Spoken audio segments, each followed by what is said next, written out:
I've heard it, you've heard it, maybe you've said it. It goes something like this, and I hear it all the time because I'm a traditional martial arts practitioner and teacher. Well, if your martial art is so awesome and if your techniques are so great, how come you're not competing in MMA? Well, I want to pause the tape there. You need to roll back a few years. I used to, but I don't have the time anymore. Matter of fact, I've ran 2 fight clubs back in the early 90s. But that's beside our point. If martial art X, you fill in the blank, is so great, how come we don't see those techniques in the octagon? How come we don't see them in the ring? Because everybody knows that MMA is the ultimate test of fighting skills. Well, that's questionable. MMA is what MMA is. It's a sport. Now, does MMA have value? Yes, it does. It is an opportunity for people to test their skills.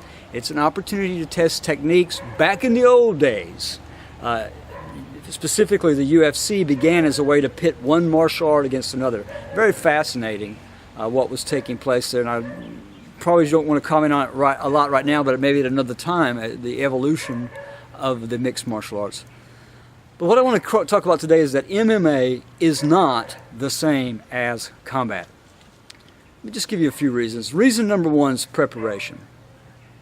Both of those guys, whether it is an amateur fight or a professional fight, whether it's taking place in a pit on the back alley in Thailand, or whether it's taking place in Las Vegas, Nevada with an 8-sided cage, both of those men have had opportunities to prepare themselves. Those men have trained to fight, and that's what they've done. They've trained to fight specifically in that setting and under those rules. So there's a sense of preparation. They're stepping into the fight prepared. Secondly, there's an aspect of them being a fighter. So what they do, maybe they punch holes in steel or dig ditches in the daytime, but in the evening they prepare themselves specifically to perform this task of fighting under these circumstances. Unlike self-defense. Now, can mixed martial arts have self-defense applications? Yes, it can. Can it be effective against your average guy on the street? I believe it can. Beyond that, though, it's not the same. Third, and primarily the most important, is MMA has something called rules. The real world, people cheat, people lie, people deceive, and we'll talk about that. If you're going to take our martial arts course, we're going to talk about not going to train you to fight in the ring.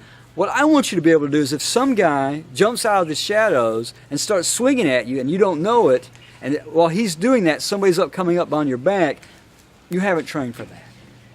There's no rules on the street. And people will say, yeah, but if your techniques are so great, how come you don't use them in the ring? Or how come we don't see this martial art or that martial art? Because quite frankly, especially in the 2 martial arts that we present here, we're going to teach you things that are not allowed in MMA. Go back, if you can find them. Go back to I've somewhere stored on VHS, I've got UFC 1, 2, and 3.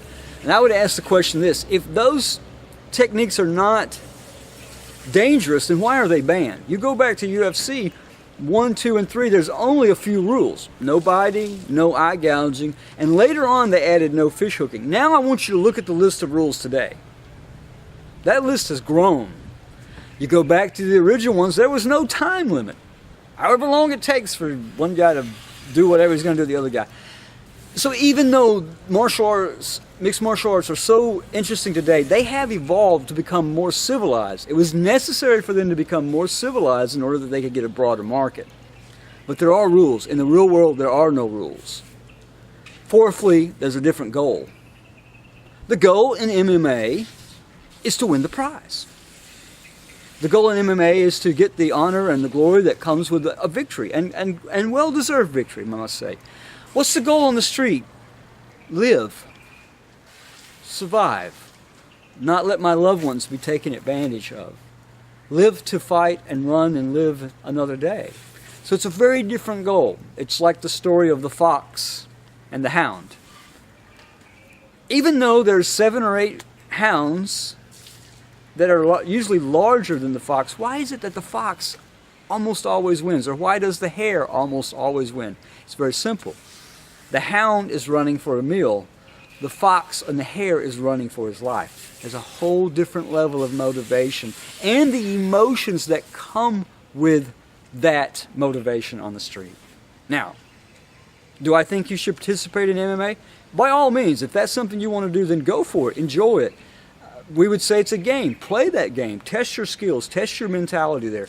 But do not think for 1 second that a sport, as combative and as wonderful as that sport is, it's anywhere near the same intensity level as a real life street fight.